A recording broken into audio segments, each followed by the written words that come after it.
Gerald it will be my first time acting with Gerald. Wala pa kami eksena together so far. Alam ko parang this week, meron na ata. Or yung nabasa ko script, meron na. Yung week after. So, I'm excited. Maganda yung eksena ng issue na. Very intense. I'm kind of scared. Kami ni Barbie wala pa so far. Mag-ibang community kasi kami. Nasa Muslim community si Barbie, diba? So, siguro pagdating nila ng Manila. Yan. So, how was it working with Richard after ilang years na muli kayo nagka-partnership? Richard's very easy to work with actually. More than working with him kasi we're friends in real life. We've been friends for more than 10 years. So, medyo matagal ko nung kilala si Richard. Nina nga kami Zion ng anak niya. So, I've known Richard for a while and he's such an easy person. Like he's very chill. Walang masamang tinapay kay Richard, you know, he's easy to be with on set. Pag minsan meron lang siya nakikitang hindi niya gusto, yan, nag-voice out. Pero once naman nasabi na niya, i-joke niya na lang yan, parang pabiro niya na lang aasarin yung staff minsan or kami or kung sino man, but he lets go of things right away. Hindi siya mabigat kasama sa set. So it's nice to work with Richard. He's very meticulous with his job. Very rin siya, particular sa anong vision niya sa show. Kunwari, ito character ko, hanggang sa kotse, hanggang sa suot na boots, hanggang sa jacket, siya namimili. Ano yan, lahat yan naka-map kay Richard. So, galing kasi he's not your typical actor of today na parang dadating lang sa set. We're the same in a way na parang parehas kami kailangan namin ng printed copies ng script. Kasi lahat ngayon, di ba, ano lang, iPad. So gusto namin dalawa na printed. Kailangan may hawak kami papel. So bumili kami dalawa ng printer. So parehas kami may bagong printer ngayon ni Richard. So yeah, he's very old school. I like that about him. And I'm excited that we're doing the show together. He's very, very good in this show. May pressure ba sa inyo mga bida since kayo yung magre-replace doon sa Batang Quiapo? Parang gano'n eh. Kasi konting ano lang yung kailang heel, di ba? Tapos kayo na in action eh. Very different very different flavor of action. I think Batang Quiapo had a certain audience. And I think I know because I was in Provinciano before, di ba? So, parang iba yung demographic na target ng Batang Quiapo and ng Blood versus Juicy ngayon. So, hopefully hindi i-compare yung dalawang show kasi magkaiba yung flavor, magkaiba yung kwento. Hindi siya one character leads the whole cast. It's not that vibe. This is a very collaborative show. I mean, alam naman natin na ang brain ng Batang Quiapo talaga ay si Coco, diba? And Provinciano even. It was really Coco. And he did it so well. He managed that whole thing. He produced it. He directed it na nga at some point. So parang si Coco lang yun eh. Batang Quiapo equals Coco. Ito kasi this is a joint effort of everybody. This is the brainchild of Miss Julian. This is the product of intense work of three brilliant directors led by Direct FMR. We have an amazing fight director, Erwin Tagle, na minsan lang naman gumagawa ng TV work. So, for him to say yes to us is a big deal also for us. And then you have two lead stars na lalaki who've never worked with each other, and they're working with each other really well. Walang ego on set. Like, I've never seen them look at each other a certain way. Walang ka-ere-ere sa isa't isa. We have Richard and Gerald who's working really well with each other. You know, and then you have actors who are so ready to support them also. So like, I think it's a different dynamic. We're not comparable or we're not similar at all to Batang Quiapo. So I hope we get accepted the same way. But I understand if we don't have the same audience kasi nga different yung show. Yeah, different yung show. Pero sabi mo nga, super important ng pagkakaroon na pagkakapunta sa prime time. Pero Yeah. anong feeling na nasa first slot kayo ng prime time? Ano na film mo that time na nalaman mo na kayo papalit mo? May hilo ng konti. Yung kwarto. Kasi sinabi nila sa amin, nagpo-promo kami. Parang whole day of promo, bigla lumapit si Miss Julian, sabi nila Chard. So, Yeah, it was definitely a pleasant surprise. You know, it's always great to have good news, and you know, let's not tiptoe around it, or let's not lie. Getting the first slot is good news, diba? It's a pat on the back. That means you're doing a good job. Hindi naman kami magsisinungaling na parang hindi naman in-expect or ganyan. We wanted this kasi we worked hard. So, we want to maintain it. So, we'll keep on working hard. Yun na lang yun. Parang I think yun yung best effort on our end. Hanggang kaya namin to stay on the first slot, we'll stay. Pero again, management decision yan, audience decision yan. If they find that there are other shows that deserve the first slot more, then wala na naman kami magagawa. Yes.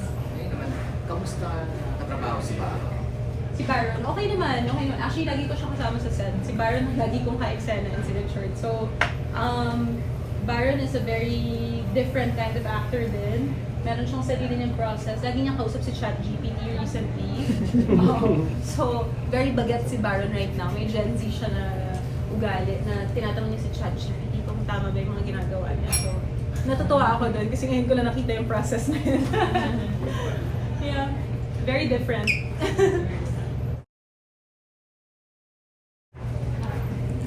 Okay, yung peers ako, Bela, kasi parang ang dami mo ginagawa. How do you stay present? Ano yung parang, and parang you still have time for other things. How do you?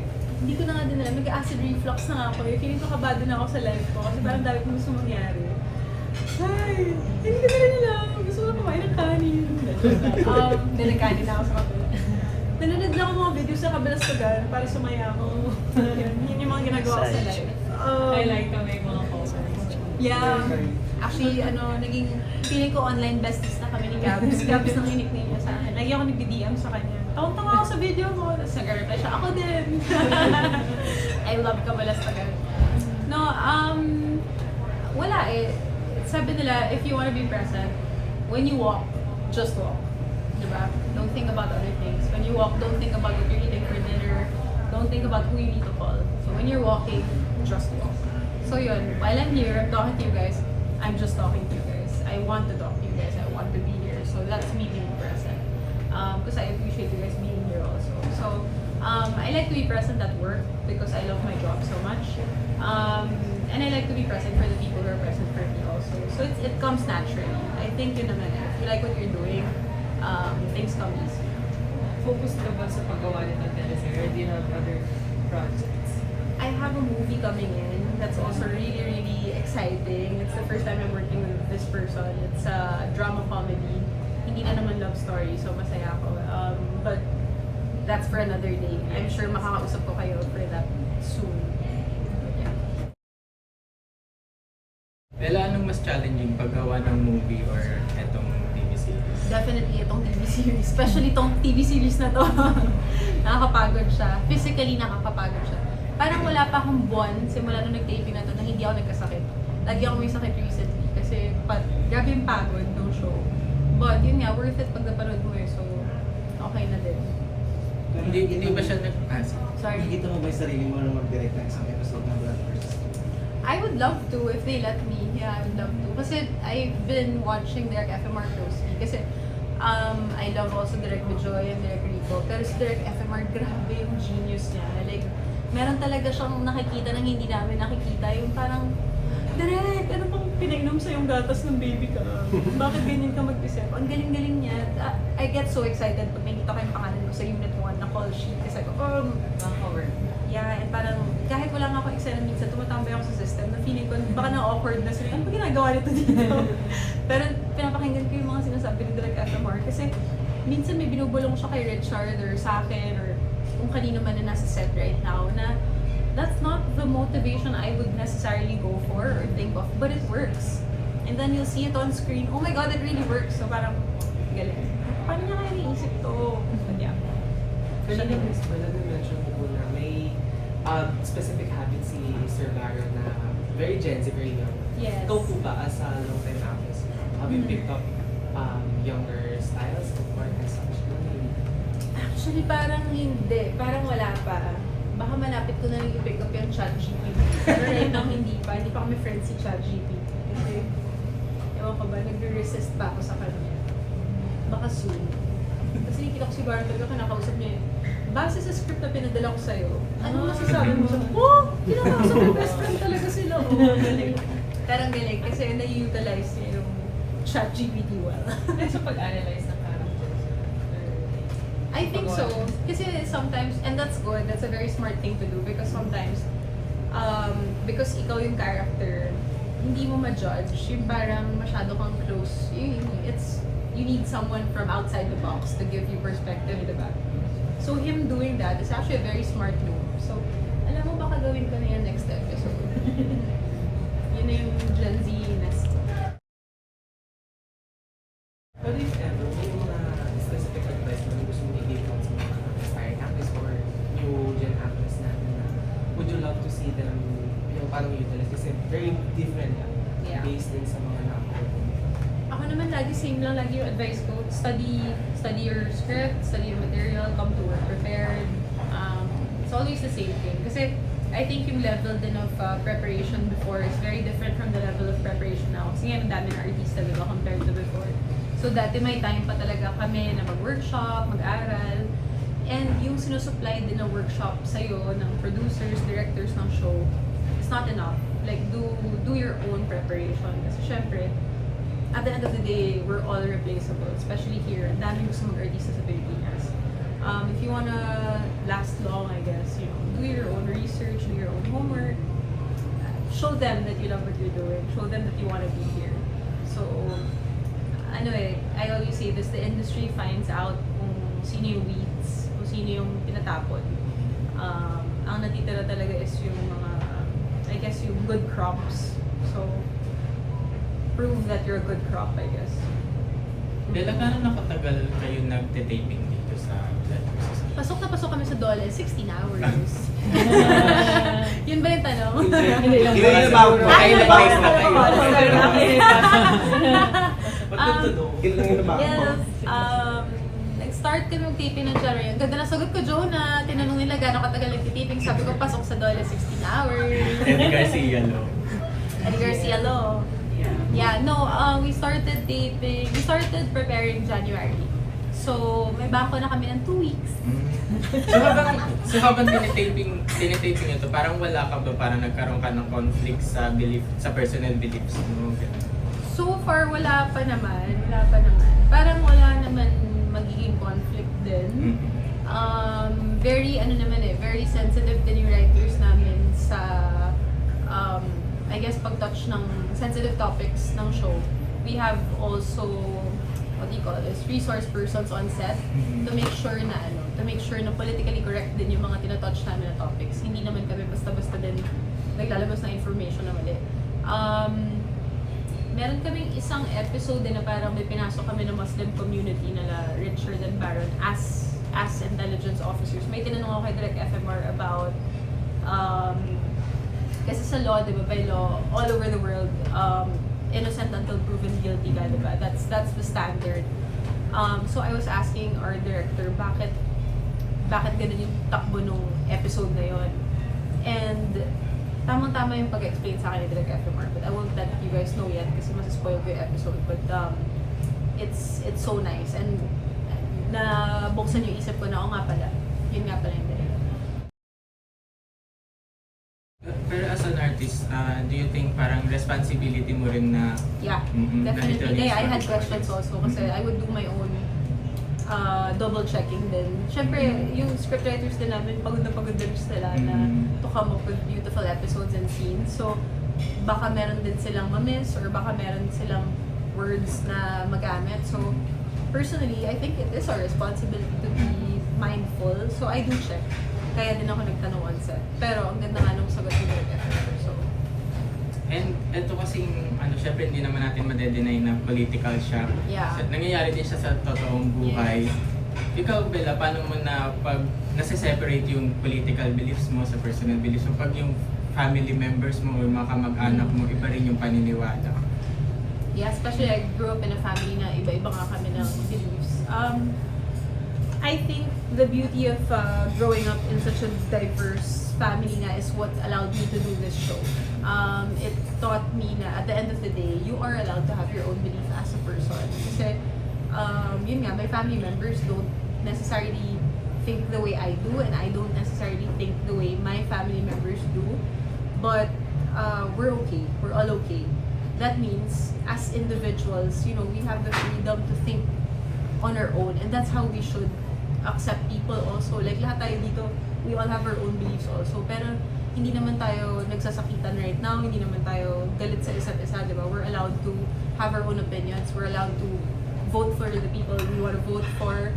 We're allowed to dress the way we want to dress, and, you know, we're not upset at each other. So, that's basic, humanity, right? So, I think that's a good reminder also from our show na there are two sides, very polar opposite kinds of people, but they're allowed to coexist. Minsan lang may forces within these two polar opposites na nakakasira, kaya sila nagkakaroon ng gulo. So yun yung isa sa mga itatackle ng show namin. Bakit nga ba nagkakaroon ng conflict tong communities na to? So yeah. And knowing Direct FM, di ba, parang ang goal niya talaga is mag-educate ng mga Yes. viewers niya. Yes. Gusto ko lang hingin yung opinion mo kasi kahit ganun yung ginagawa ni Direk, meron pa rin mga audience na yun talagang, alam mo yung hindi nakikinig, may sarili na talaga silang Yeah. paniniwala. Mhm. Anong opinion mo dun sa mga... Ako lagi ko sinasabi, parang kunwari, parang panonood ng sine yan, di ba? May mga taong papasok sa sine, manonood ng Filipino movie, na sasabihin, sana nandun ako ng Marvel. So, kung pumasok ka ng sinehan para manood ng Filipino movie, para ma-disappoint, nagsayang ka lang ng pera. And sinayang mo yung oras mo, sinayang mo yung pera mo, binis mo pa yung sarili mo. Parang, ikaw yun eh. You set yourself up to fail. Pumasok ka na nakaset na yung utak mo na hindi ka mag-enjoy. So, ganun din yun. Kung papasok ka dito, manonood ka ng show namin na iniisip mo na kagad na hindi tama yung ituturo sa akin ng show na to, mali kagad yung thinking mo, wala kang open mind, then it's not gonna work for you. Also, first of all, TV shows aren't supposed to teach you what you should and shouldn't know. You should have learned that from your family, from your school, from your environment. Ano na lang kami, secondary resource mo na lang ang entertainment. Hindi nga dapat ginagamit na education ang entertainment. That's, for me, that's very irresponsible. We're trying to do what we can. We're trying to be helpful, but we shouldn't be your main source of education. It should have been your home. It should have been your school. It should have been your community. If you're trying to pin misinformation on us, that's on you. Thank you. Thank you. Speaking of possibilities in line with that, have you ever dated anyone or fall in love with anyone with a different faith? Or would, Yes. beauty queen question, would you consider changing your religious beliefs? No. Very. Yes and no. Yes, I have. Akala ko he would change his and then hindi naman. No, I wasn't asking him to change.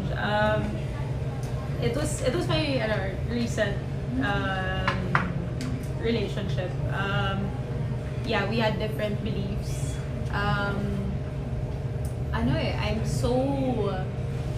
I'm so in love with my faith, and I feel like I am who I am because of my faith.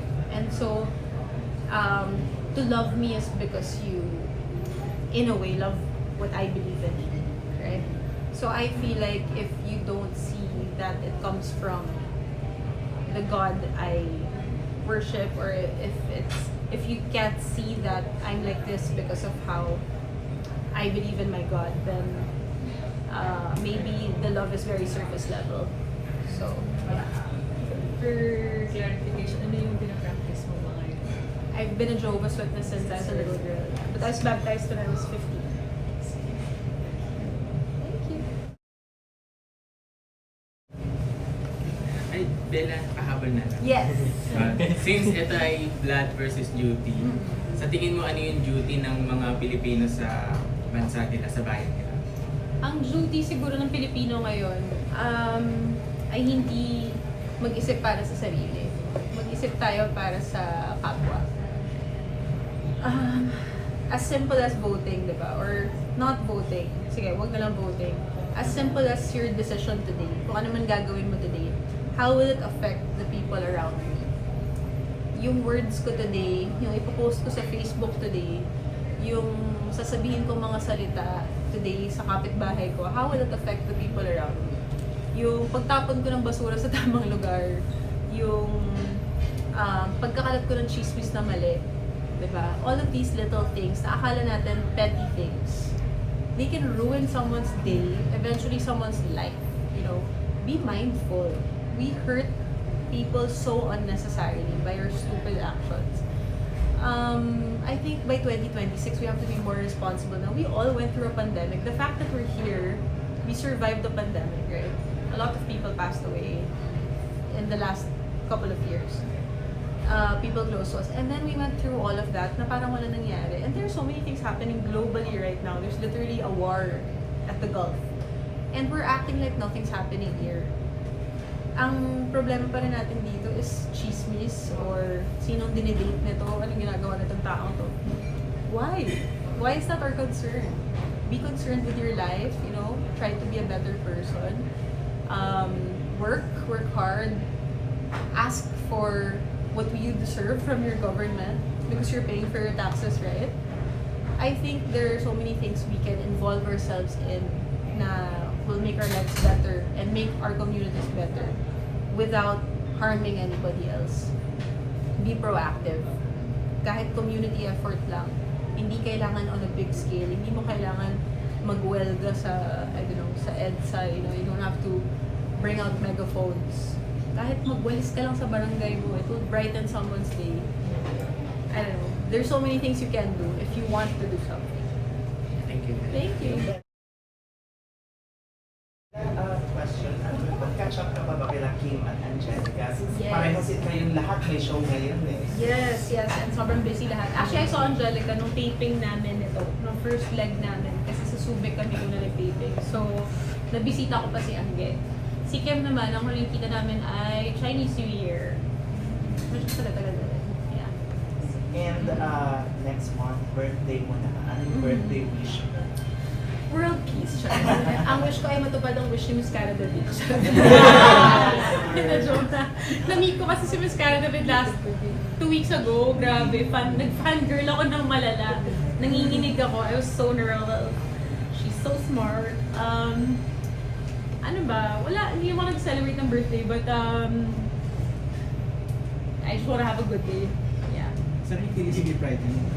Ano yun? Saan kayo nag-miss ka? Kay Ricky? Hindi, ito sa an event po.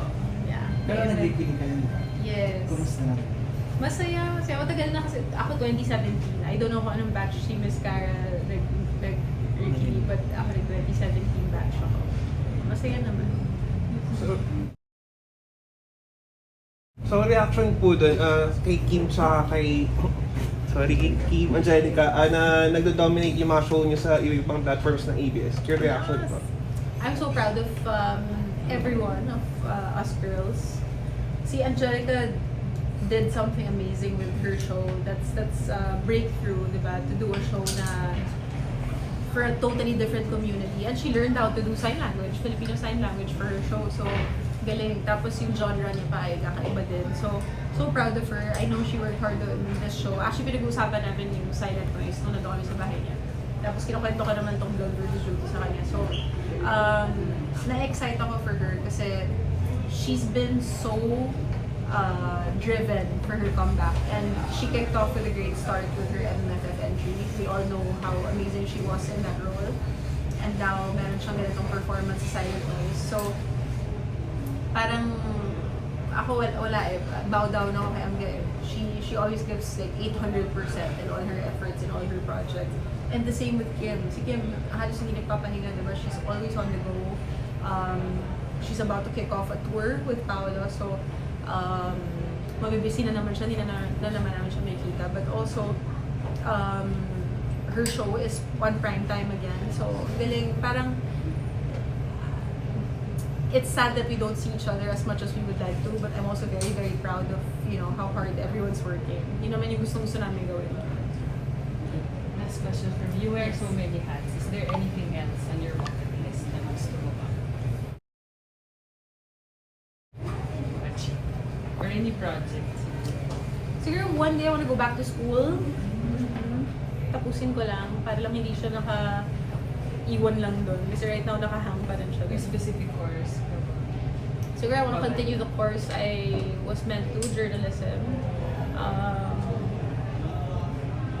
Yeah, yun lang That muna. explains the fangirl. Yeah. Yeah. So open ka rin in the future of doing news. Hindi na niya na ako. Huwag na, sa kanila na yan. Sobrang galing na nila doon. I'm happy where I am. Gusto ko na naman yung ginagawa ko. But, and I really, really love what I'm doing. But, and I just want to do it para lang to say that I finished it. Kasi, you know, you constantly want to be a role model to people. And I know that I'm not saying you have to finish school to be a good person. You don't have to, you know, I feel like the way I live my life is such an antithesis to everything. Parang I've broken so many standards already, right? But personally, I don't want also to tell people to not finish school. So if this is something I can continue or something I can return to, then I will, if it serves as an example. And also for me, also for a sense of fulfillment. Yeah. Thank you. Well, sa dami ng ginagawa mo kasi as an actress, tapos nagsusulat ka rin, and then you're also doing yung mga charity works, tapos active ka rin sa Senate ba yun? Nakita ko parang nagsasalita ka rin doon. So ano yung legacy na gusto mo iwan or people na ma-remember nila? Hindi ko na din alam eh. Kasi gulo-gulo na babae, yung dami niya ginagawa. Hindi ko na rin alam. Kayo na lang magsabi sa akin, ano bang legacy iiwan ko para mamimili lang tayo. I don't know. Honestly, I don't know. Last year kasi parang nung pagbalik ko, inisip ko, ito na lang eh, parang ibibigay ko na talaga yung buong kaluluwa at buhay ko sa trabaho ko. But then, I realized I don't have to because that's already what I'm doing anyway. And it's working out. But I can also live a normal life. You know, I can also chill out. I can hang out with my dogs. You know, I can just be a person also. So, if I can leave any legacy, it's I hope people think that whoever met me or whoever got a chance to talk to me or whoever had a conversation with me or whoever had an experience with me had a good time or like had a good experience or parang knowing her made my life a little bit better. Parang ganun. I think that's what I want to be known for, not my movies, not anything specific. It's more a feeling than a specific thing. Na-mention mo kanina, nag-renew ka ng contract with Kapamilya. Yeah. So, ano yung mga naka-line up na project and bakit ka nag-stay as Kapamilya kahit walang franchise? I mean, I'm not going to lie. This is still where, for me anyway, the best content is coming from. So I want to line myself up with people who have the same vision. Also, the people I work with here have become genuine friends of mine. I also told Direk Lauren, because I remember talking to Direk Lauren last year. Last year ata, nung kasal ni Angge.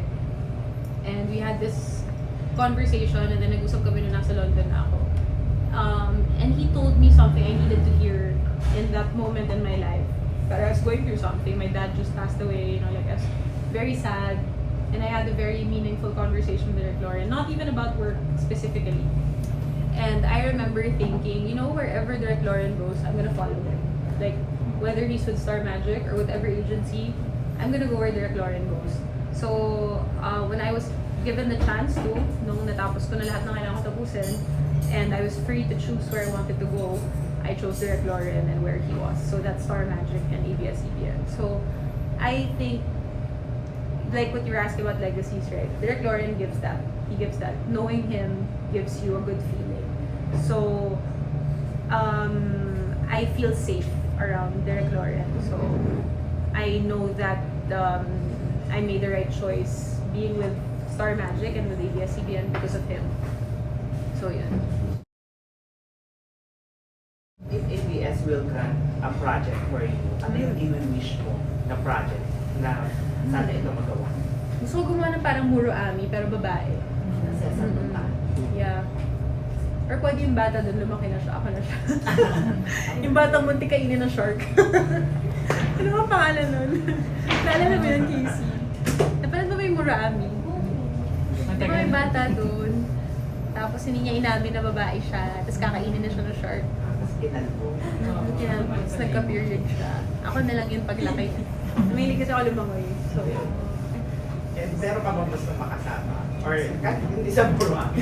Si John Hilario. Napatay na si John Hilario.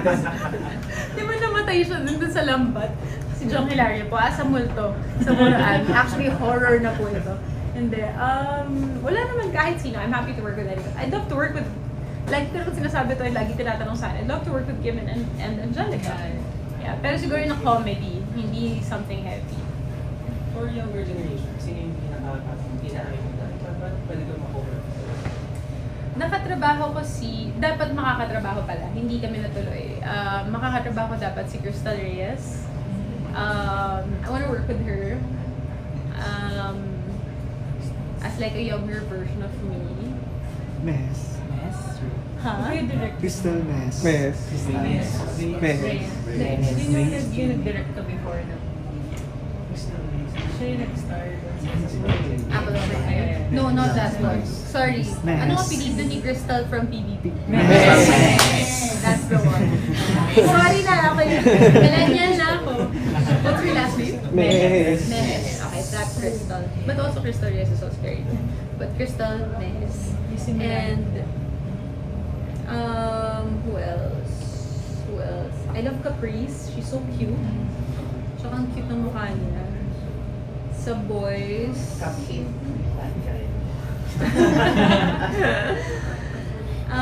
Parang she wants to be solo eh. So yeah, let's let her choose what she wants with her life. I'm very intrigued kasi I met him when he was a young boy. Walking Arts eh. Oo. Kasi narinig ko nagpa-Meisner siya ngayon, School of Acting, and Meisner is legit. I met him before. Yeah, oo. So, yeah, walk-in. Parang he seems very serious at what he's doing. Yeah. Have you guys met these kids? Yes. Sinong favorite niyo so far? Sila namang lahat. Sila lahat. Showbiz kayo sumagot Well ka lang, where did you get this go-getting attitude since bata ka ba? Actually, hindi ako ganito before. Parang lumakas siya ng lumakas as I grew older. I answered this in a podcast recently kay Miss Casey After Hours. Sabi niya, why do you always advocate for yourself? And I said, because no one was advocating for me. I had to advocate for myself. And you know, sometimes life is like that. You have to advocate for yourself. So, and it's not a bad thing. It's working. Thank you. I hope so. Kung gagawa ka ng movie for ang Becky, Yeah. anong isusulat mo at saka anong tema? May sinulat ako synopsis, pero hindi ko alam kung ipapasa ba or kung ano mangyayari. But road trip movie siya na mag-half-sister kaming tatlo. Paano kayo magtampuhan kunwari? Kasi normal lang naman sa magkakaibigan ng kaunting tampuhan, kaunting ano. Actually, hindi ko pa alam yan. Diba? Hindi pa naman namin masyado napagdaan. Or kung meron man, hindi na namin sinasabi ng malakas. Oh, mahina lang. Nagtatampo ako sa'yo! Feedback ba kayo sa projects ng isa't isa? Hindi. Kasi laging encouragement. I think dahil nga bihira na kami magkita, laging good feedback na. Oh, kasi ang dami na namin nakukuha kung ano nung feedback from everyone else. So dapat sa aming tatlo good feedback na lagi. Yeah. Kasi parang kaya niyong i-pull off kahit anong genre, kahit heavy drama, kahit comedy, parang kaya niyo lahat eh. Ganun kayo kagaling. Salamat. Sana. Ang saya nun. Feeling ko masaya kung parang kung magulo lang siya ng movie. Pero yeah. Pag hindi na busy si Angelica and Kim. So sa 2085 masushoot na natin ito. Oo. Thank you. Ayan! Okay ba? Are you comfortable? Oo. They didn't make you uncomfortable? Never. At saka never ka naman mapoprovoke knowing you how brilliant actress you are. Kaya ng 8 p.m. kami magkwentuhan. Okay, bakit may question pa? Or are we good? Ayun, at least you get to know even more our the prime time royalty namin sa JRB Creative Production. Bela Padilla, who is mag-action na po siya bukod sa, she's a drama royalty but she is venturing in action as Agent Lara Angeles. Ano baka chika nyo na sila Charlan, Jeff? Nang ganito, chika lang, no? Ikaw mag... Charang na! Actually, eto na po sila. Correct. Dala ko Ayan. pala. Hopefully, we have more time. Mas gusto kailangan mag-taping, kailangan. Wala na kasi kami bangko. Walang Sa phone quiz. na. Baka mag-handle ako. Na-chika ko pa tuloy na wala tayong pondo. Bella po. In behalf of Miss Julie and our Benitez, our business unit head and the core staff, Miss Joan is here. Yes, and it's Miss Jonah, our Si producer. Sandy is here.